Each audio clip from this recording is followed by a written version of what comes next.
We started off this week with Senator Kyrsten Sinema being protested while teaching a course at ASU. Now, at the time, we knew that she was teaching a course in the School of Social Work, which I found to be incredibly ironic. But thankfully, some journalists started digging to find out a little bit more about the course that she was teaching. And Ken Klippenstein of The Intercept was able to get her syllabus. And it turns out that she's teaching a course on, and I swear, unless Ken Klippenstein is trolling us, and he is known to do that, getting rich people to give you money. The course, titled Developing Grants and Fundraising, is one of two classes Sinema is teaching this fall at Arizona State University School of Social Work. The syllabus says students will, quote, learn diverse fundraising strategies for nonprofits, as well as how to cultivate donors, and then how to pay them back while telling your constituents to go after themselves.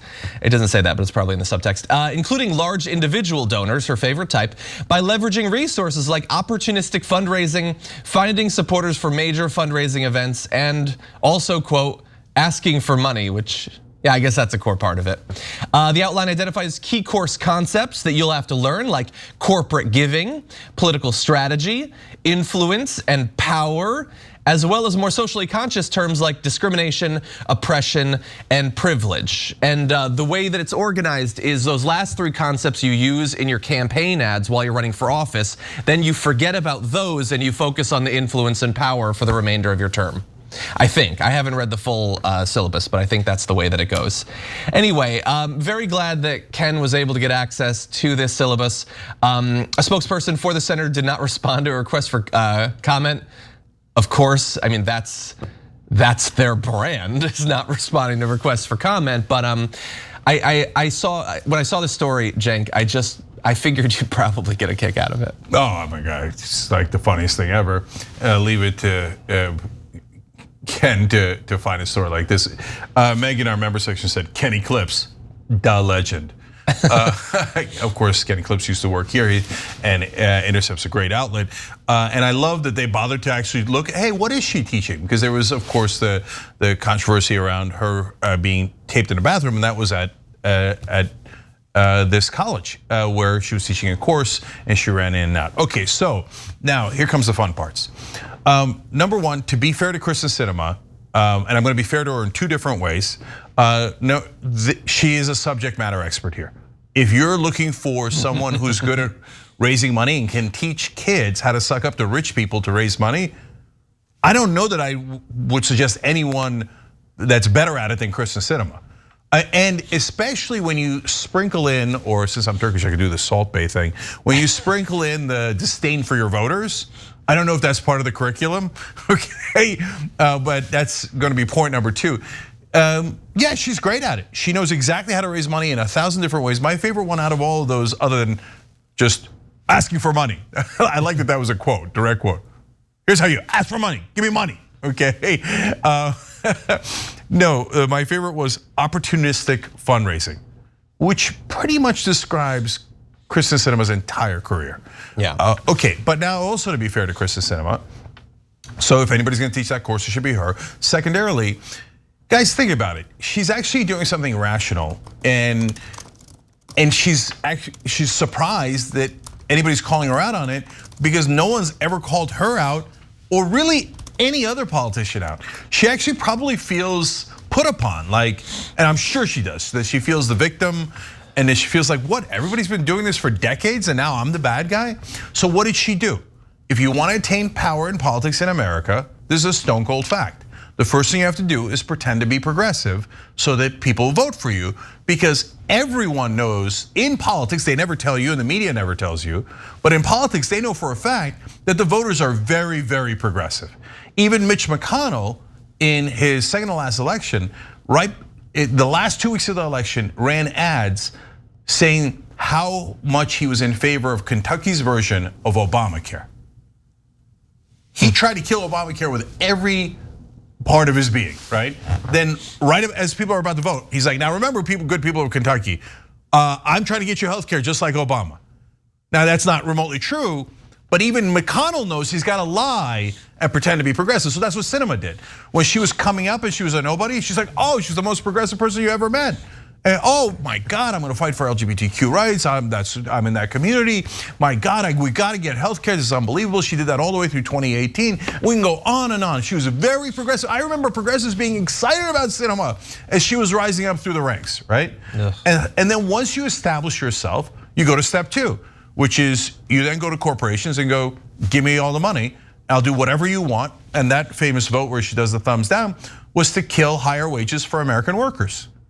And right after that, she went to a fundraiser, which I don't know if she teaches it in her course, but after she went and voted no, she went to a fundraiser for the National Restaurant Association that was trying to kill a higher minimum wage, which she voted down right there, and said, give me the money, give me the money. And they're like, oh, bravo, well done, well done. They were all thumbs up to her and then gave her the money. Why? You take that money, why do you take it? So you can run deceptive ads for the rest of time and overpower everyone else in the race. Because let's say you have an actual progressive against Sinema. It looks like she's going to get an excellent primary challenger soon. But he's not going to have a lot of money. So he's going to say, I'm actually progressive. And no one's going to hear it. And Kyrsten Sinema is going to run 10, 20, $40 million in ads pretending to be progressive again so she can trick you guys and lie to you. But the only reason why any of this works is because there are no refs. The media is supposed to be the refs and go, what she's saying is actually not true. But they never say that because they're too busy kissing the ass of the powerful. That's why, and a third way of being quote unquote fair to Sinema, she's going, the press has never called anyone corrupt before. They never talk about our corporate donors. Why are they violating the rules? The rules are we rob you and we serve corporations and we lie to you with the money that they gave us so we can stay in power and they can continue to rob you blind. Why is the corporate media all of a sudden breaking the rules? Well, you're not very bright. The reason they're breaking the rules is because they're basically run by Democratic leadership. And now you're defying Democratic leadership. So Democratic leadership in the form of Biden, Schumer, Pelosi, et cetera, have said, it's okay. This is all de facto. There's no memos, there's no conspiracy. This is all groupthink. But since she's opposed to Democratic leadership, the press, the editors at all these different places have gotten a green light to criticize her. Except Axios. Axios, of course, did not get that memo. They're still writing articles about how she's a legendary accountant and the servant of the people. Greta Garbo of Congress. Yeah, so that's how this game is played. And by the way, also why she teaches that course. I mean, you should, if you had a functioning press in any country, no sitting politician would teach a course on bribery. That's what she's doing to young students. And by the way, she's not wrong. That is our system. And if they want to be successful politicians, they have to take bribes just like her. There's no media. There's no media calling out any of it. And by the way, this story is from the Intercept, and we're covering it. Is it going to get covered everywhere else? Can you believe Sinema's teaching a course on bribery? That will be said on television 0 times. Mehdi Hasan might. Mehdi Hasan, if he's actually on TV, I can't quite figure out if he's on TV or not. Whatever TV is. All right, Ben. Yeah, I mean, and if you look at her attitude, like she's excited, she's giddy. Like she is walking around like she just discovered like the full court press. Like she was the first person to be like, wait a minute, like we can just, we'll just go full court press. Like why do we have to go to our side to play defense? Let's play defense over there, right? She's literally just playing the game at its most aggressive form and sort of surprised that anybody is calling her out on it. And it's so shameless because, I mean, and here, I'll make a prediction, right? There's a lot of predictions that have been made here on the Young Turks before, so I'll make one, right? Whoever runs against Kyrsten Sinema, there's almost certainly gonna be an ad funded by a super PAC or something claiming that Kyrsten Sinema's opponent opposes Medicare for all. Whether it's true or not, there's gonna be some sort of ad saying, oh, look they're not progressive enough. They're not as progressive as Kyrsten Sinema, right? That's gonna happen. And I think there's also some irony in her teaching a class on power, because like we all see the shameless use of power for self-interest, like what Kyrsten Sinema's doing. But I think the person that should be teaching, right, if there's anybody in Congress that should be teaching a class on power, it should be Cori Bush. Cori Bush slept on the Capitol steps and used her power to bully Joe Biden into extending the eviction moratorium. That's who should be teaching a class on power, because that's how you want to see people use their power. Yeah. Yeah, 100%. I'm gonna say one last thing here, guys, because I don't want you guys to get tricked by the right-wing sleight of hand by people like Ben Shapiro. Because the Sinemas and the Shapiros of the world, yes, theoretically one is Republican, another one's Democrat, but really, how can you tell, right? They both serve corporate masters, it's the same thing. But Shapiro will say, oh, well, I mean, of course you can have a class on fundraising. Well, if you're a nonprofit, okay, there's some logic in that. If you're a business, there's tons of logic in that. I mean, how are you gonna get anything without it getting an investment, fundraising? That's the business 101. You just literally can't do it without it. But wait a minute, if you're a politician, who are you raising money from and what are you doing in return? That's different. You're not running a business and you're not running a nonprofit. You're raising money for your own campaigns and millions of dollars at a time, and you're raising it from giant corporations that must maximize profit. They spend every dollar they have to maximize profit. So by definition, you're saying you're going to do them favors. And the second time they give you money, by the way, that means they got a return on investment.